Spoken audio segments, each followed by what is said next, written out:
It was a wild week in the world of Wolfpack, but it's Friday now. Let's decompress.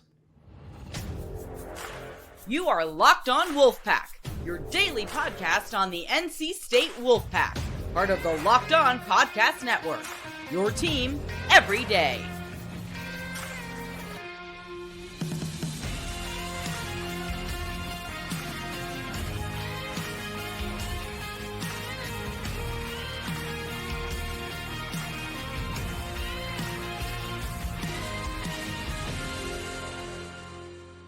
What's up, Wolfpack Nation? It's time to get locked in with Locked On. Thanks for making Locked On Wolfpack your first listen each and every day. We are free and available wherever you get your podcast and on YouTube, part of the Locked On Podcast Network, your team every day.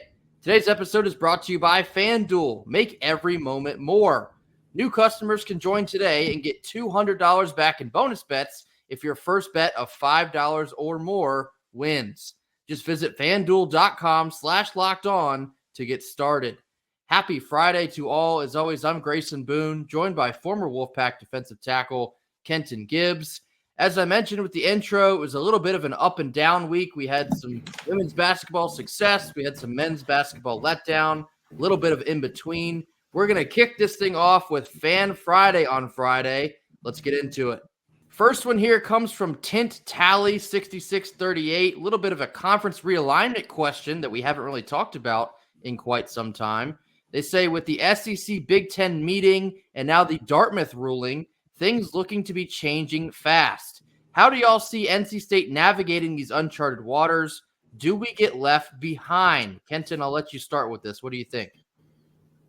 So I get the Dartmouth ruling and the players being, no longer student athletes, which is good because the inception of the word student athlete, it's so dark. It's so like the NCAA came up with that title to prevent somebody who nearly died on the field from getting workers' comp. I promise you, when you look into the story, it gets more gruesome than that, but that's neither here nor there. So good for Dartmouth and those athletes, or good for those athletes, I guess, not good for Dartmouth, but good for those athletes getting that designation as workers. The SEC Big Ten meeting, doesn't really move me. I mean, they're kind of trying to slap the ACC and Big 12 upside the head, and the culture I grew up in, if you were the guy who got slapped upside the head and sent to the store to get everybody else snacks, you're kind of the loser of the group, and that's how they're doing the Big 12 and ACC to kind of entice their teams like, oh, don't you want to be a part of the advisory board that's going to guide the future of college football? Because they're not in it. They're not in that club. Really lame by them. And things look to be changing fast. Do we see NC State get left behind? Absolutely not, because of one phrase and one phrase only. The line of delineation, and I know I've talked too long, so I'm going to pass to Grayson immediately after this, but the reality is very simple. There is a bar, right? There is like the line of delineation works like this. Grayson and I were talking off air about who gets into the Hall of Fame and who doesn't. And one of the two names that I'd like to think about as line of delineation names, Eli Manning, Matt Stafford.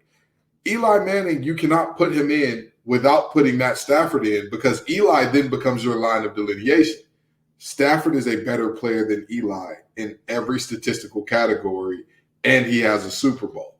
Like that's an objective fact. You can't leave him out. It's the same thing here. With NC State, the line of delineation will be set so high if you were to say like, oh, NC State is naturally going to get left behind that, I mean, it just doesn't matter. Now, can we get left behind if there's foolishness, if we have terrible leadership, if they are slow to move their feet, if our NIL collectives and Tom Lavosi all of a sudden disappear into the void? Sure. But will we get left behind? I am 99.999% certain that's not going to happen. Yeah, I'll keep my answer pretty brief here, and I know this is not the correct segment to say this, but I think all of this right now is a whole lot of nothing. I'm not so concerned about NC State getting left behind. If anything, and maybe this is a biased take, feel free to let me know in the comments.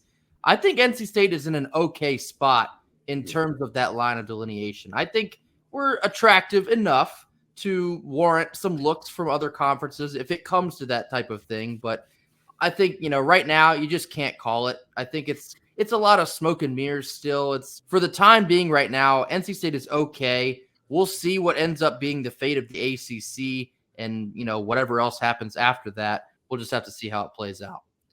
Next one here comes from NCSU Pack fan. Football question. There's been rumblings of Boykin using his red shirt for this season, despite him being projected to be cleared within a week or so of opening week. Any insight? So, of course, this is talking about Devin Boykin, who unfortunately tore his ACL right before playing in the Pop-Tarts Bowl back in December. Now, it's kind of wild that the timeline of ACL recoveries has changed so much, and I'd say even like the past 10 years. And if you're on Twitter as much as I am, you may have seen that one tweet with it shows like the really old trainer from the New York Giants, and the tweet says, this man used to rub a stick of butter on a torn ACL. That's how they dealt with it back in the day. And nowadays, you can have a guy tear an ACL, and you might get him back as quick as like 10 months, which is crazy. But in terms of Boykin here, can't really call it. We're still here in February.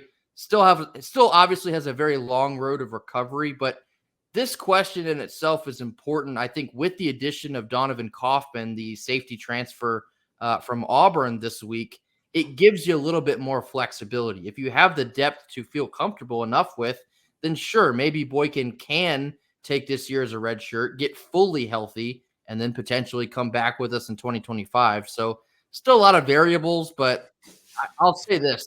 The depth with Kaufman, I think, is very key for this type of situation. Thinking about that trainer reconstructing a knee with cat guts, absolutely crazy. Like that's absolutely crazy. Couch leather and whatnot in people's leg. But anyway, the rumblings about a red shirt aren't something that I've heard. I will look into it, and we'll if I hear something significant, we'll for sure let you know.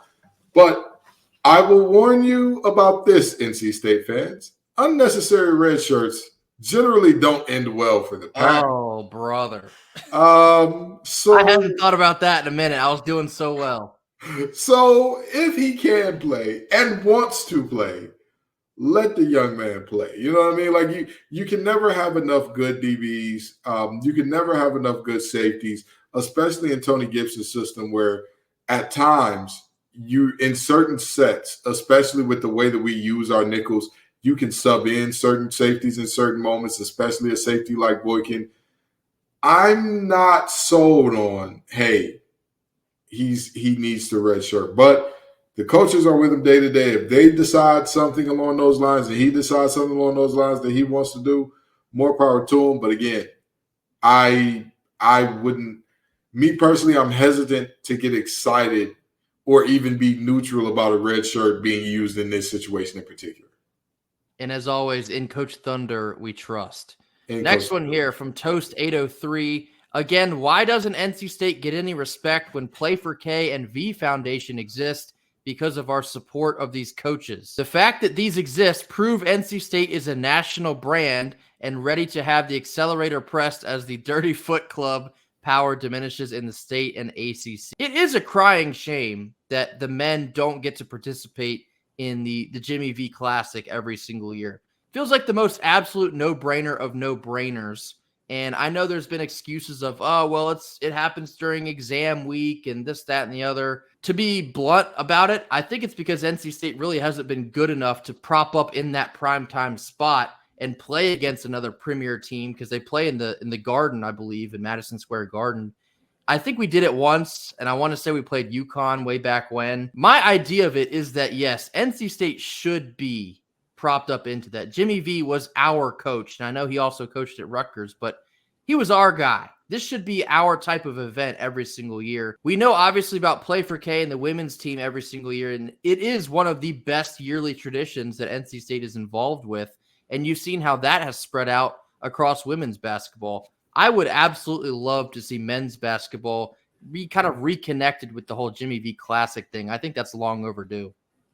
I get your point about us not necessarily being good enough to play in the Jimmy V Classic. Counterpoint, I'm a Lions fan. We play on Thanksgiving every year. Okay, I like that point. By the way, we just won more playoff games in the year of 2024 than we had in the last, I want to say, 30 plus years. Like, it doesn't. There are certain things that just should be because they should be. That should just be a thing. I don't care if you have the number 1, 2, 3, and NC State. If we get bludgeoned by the number 1 and 3 teams in the nation because of that, or number 1 and 2, who cares? It's the Jimmy V Foundation. I'm sorry. What? Why was Jimmy V famous again? What made him famous? What was it? What did he do? Do you remember, Grayson? You remember anything about what made Jimmy famous? And also, yes, the Dirty Foot Club power is diminishing, whether folks want to admit it or not. That's a very real thing that's happening. But NC State has to do something about it. They have to seize it. Dave is doing something about it. He's seizing it. Coach Moore doing something about it. He's seizing it. We're waiting on somebody else to join the party. We're waiting on one guy to join the party. It's a great time whooping the wheels off the Dirty Foot Club. I promise you, it's amazing. It feels good. You know, ice cream is great and all, but lighten it red. You know, but I digress. Next one here comes from Micah Venable 92. They say, I mentioned it in the last video, but the women lost a 21-point lead in this game and didn't play very well in the second half. I think this is a post-game Louisville comment. Yeah, here it is. I feel they let off the gas and let Louisville back in. Like Coach Moore said in the post-game interview that he's glad they had a cushion when Louisville made a run. What is y'all's opinion on the matter? Also, did you see where South Carolina women practice against the men? So I think this kind of speaks to a bigger point in recent play from the women's basketball team in that they'll build up quite a sizable lead and then they'll go cold or just turn the ball over too many times. Feels like they get a little bit too comfortable instead of really stacking up on that lead and hammering down on teams. This is after they just lost to Virginia Tech on Thursday night, which we'll talk about shortly. They seem to be struggling a little bit in like a closer aspect. They're getting the job done, of course, plenty of the time, but some of these games when you play higher level teams like Louisville or like Virginia Tech, I'd say maybe Virginia Tech the first time we played them is probably more relevant for this question. When you get up on a team that has the talent that these teams have, and you have a 10 or 12 or 15-point lead, you cannot mess around with that and relinquish it late in the game. Because, again, I've said this a billion times on here. Teams with that kind of talent and specific players like Kitley or Amor or whoever, you give them enough chances, they're going to find a way to kill you. And so it hurt us the first time we played Virginia Tech. Got a little bit uncomfortable when we played Louisville. Of course, we closed that one out. That's all fine and dandy, but kind of similar aspect in Virginia Tech round 2. They took full advantage of it, and we were saddled with the loss. Grayson, you're a baseball guy, so I'm going to bring in a baseball thing here. John Lester, do you know? I'm Red Sox fan. I'm very familiar. Okay, of course you do. You know, it's a rhetorical. Well, it wasn't a rhetorical, but it's one of those questions. Now, John Lester got the yips for one certain thing. Grayson, what was that one certain thing? Pickoffs at first base. Pickoffs at first base. Now, here's the thing, right? John Lester, outside of that, was a very good pitcher. That's why you still keep a pitcher that could not pick off the first, right? I think Wes Moore is in that same spot. Wes Moore is an excellent coach, but there is something about his teams that lend itself to those long scoring droughts whenever they play good teams. And those scoring droughts always come back. Well, not always. Let me not say always. They often come back to bite you in the behind. At Virginia Tech, we had a lead. We had that game. That game was ours. That scoring drought hits. And then all of a sudden, Virginia Tech storms back. Louisville, you build a lead up to 21. That little yip, that little pick off the first, it hits. And all of a sudden, you're like, wait, when's the last time we scored? It's a hitch in that release when he's throwing the first. It just is, it just ain't working out for him. And if Wes Moore can figure out whatever that is that causes that stagnation, or if he can make adjustments out of it quicker, or whatever the case is that he normally does to break it, if whatever happens quicker, I think this team is a national championship contender. But until then, the ceiling is maybe an Elite Eight Final Four, which is absolutely amazing. Let's make no bones about that. It's amazing, but it's not quite national championship material. Next one here, short one from Bradley M. He says cardio basketball. He enjoyed Kenton's remark about the loss for the men's basketball team against Pittsburgh. Some players in particular were putting up some Tony Snell numbers and led to our demise, but it did feel like an accurate assessment at the time, and it's something they continue to struggle with. Some of these players, and I'm being as respectful as I can, because I've always said to critique players in bounds, to critique outside of that is not. So I'm going to stay in bounds with this thing, but some of these players, I mean, it's just like kind of a flash mob and matching outfits type deal. Like you're not playing effective basketball. It's just running up and down the court, occasionally talking and communicating, setting the pick here and there, catching a pass, throwing a pass, and, just keeping it pushing, which is, it's not good to watch. Last one here from John Feny, also talking about men's basketball. Excruciatingly painful to be a State fan. I didn't see the first half, but Pitt looked pathetic in the second half. I would understand the loss if Pitt was shooting the lights out. They were clanking 3 after 3. The game was in our hands. It very much was in our hands. We've, kind of went extensively into it on yesterday's episode. It was a must win. You literally gave it away, out rebounded, out hustled, poor free throw shooting, just didn't have it. Pitt did have it. You're now stuck here in a really bad spot to be, frankly. It doesn't feel great. It certainly doesn't feel great. And sure, there's plenty of quad one opportunities left on the schedule. Maybe Law of the Wolf will kick in and maybe we'll have something to talk about these next couple of weeks. But I mean, the confidence in that is just not quite doing it for me right now. Well, first of all, I'm honored to give a response to Mr. Feny because that was always one of my favorite auxiliary characters. It was always one of my favorite auxiliary characters in Boy Meets World. In any show, actually, Mr. Feny. So we'll start there. But more importantly, hey, John, it's excruciatingly painful to be a men's basketball fan. I mean, don't get me wrong, right? We haven't won many conference championships in certain sports that we want to see success in. But, I mean, and this is kind of indicative of where we are in men's basketball right now. Look at wrestling, right? Look at wrestling. They're doing great. Look at women's basketball. Even with the loss tonight, there's so many other things to look at. And I get it. We're in the throes of basketball season right now. And to feel the feelings that we are now feeling about what Coach Keats and the product that team is putting out it's not good. However, Grayson, we're 7 more days away from first pitch? That's right. 7 more. I'm just saying, I hate to be, I get it. I know that everybody says we're the school of next year. And some people have even taken it further to say we're the school of next sport, meaning whenever one school sport is in season, it's like, all right, when does the next sport start? Because this is terrible. But in all fairness, it's a train wreck at times. But I think when we accept that this NC State basketball team is just perfectly mid.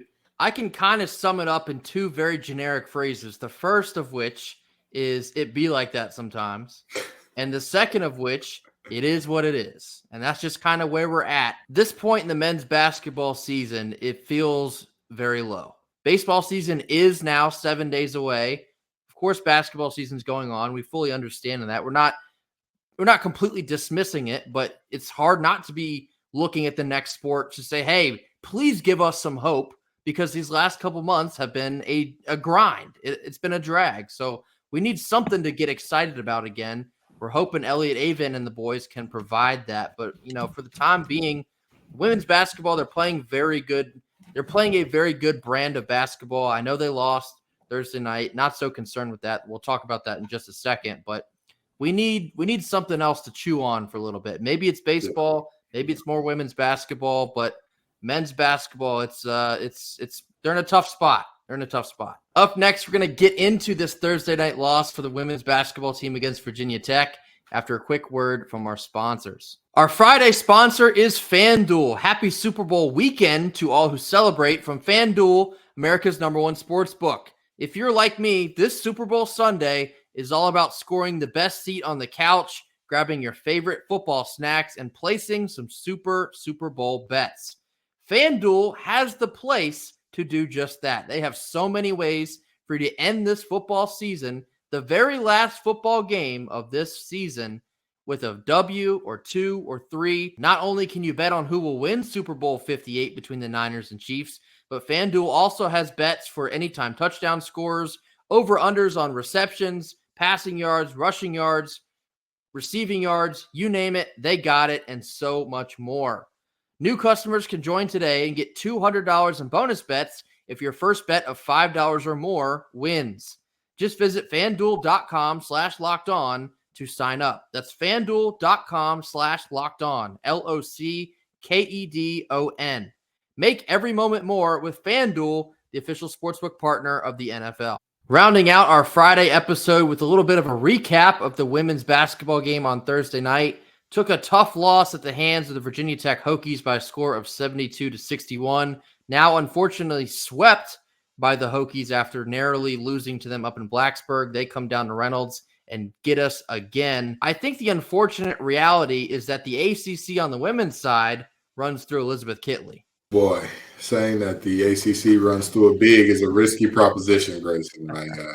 I'm just glad it's not one of our bigs that you're saying that about. But more importantly, some people are saying, hey, this is just a better team and all that. I tend to disagree. Because yes, the scoring lows, that is part of Westmore experience. Yes, that's built in. However, there were some other things that happened here that were just strange. This was Mimi Collins had one of her worst games of the year. And she had another tough outing, her first time against Virginia Tech this year as well.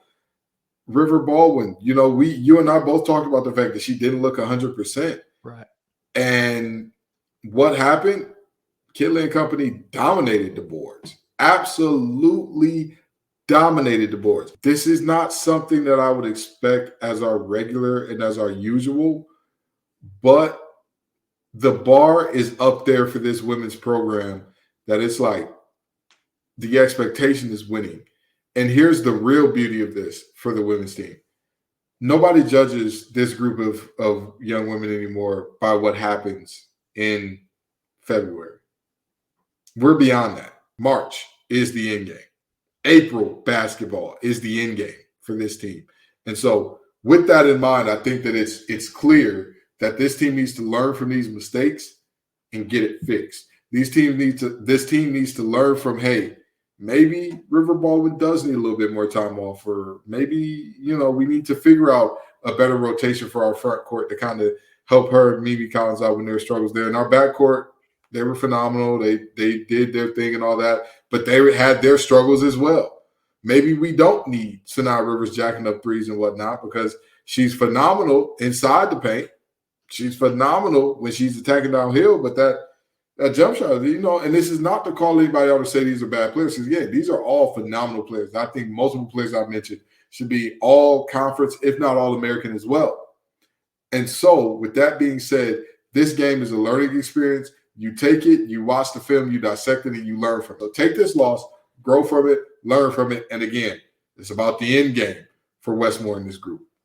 It's certainly a disappointing loss because of the stakes that were attached to it, but I wouldn't consider it a bad loss. I mean, Virginia Tech is probably the best team in the ACC. They have now proved it against us twice, even though despite we probably should have picked them off the first time.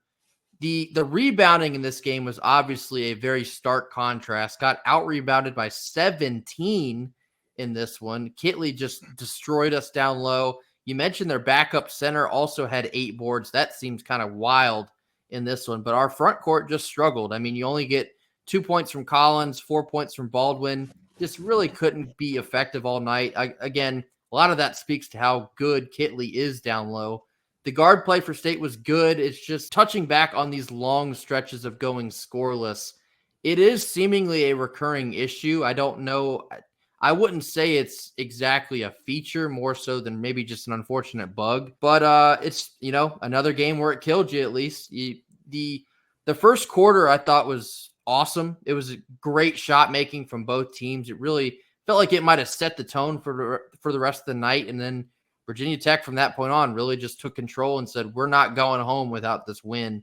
And they got what they came for. So it's a tough loss. It's a frustrating loss. I don't think there's anything negative to take out of this loss, though, other than simply just not playing well enough. I think there's still plenty of bright horizons for this squad. That'll do it for us here on Friday. As always, another great week for Locked on Wolfpack. Can't do this without the support. We're so grateful for each and every one of you tuning in, commenting with us, hitting that like button as always. All the interactions with you guys have been awesome. We truly enjoy doing this so much for Wolfpack fans. Thank you all so much for the support. As always, hit that like button. Drop any Friday comments you have for us in the comment box. And as always, mash that subscribe button on your way out the door. Enjoy your weekend. Maybe it's a stress-free weekend. You get to kick back and watch the Super Bowl. I said stress-free, but actually NC State men's basketball does play on Saturday on the road at Wake Forest. I'll leave it here. Just do something. We're down on y'all right now. Prove us wrong. Just prove us wrong. I'm poking you with the stick. Prove us wrong. We will see you all on Monday. Until then, go Pack. Go Pack.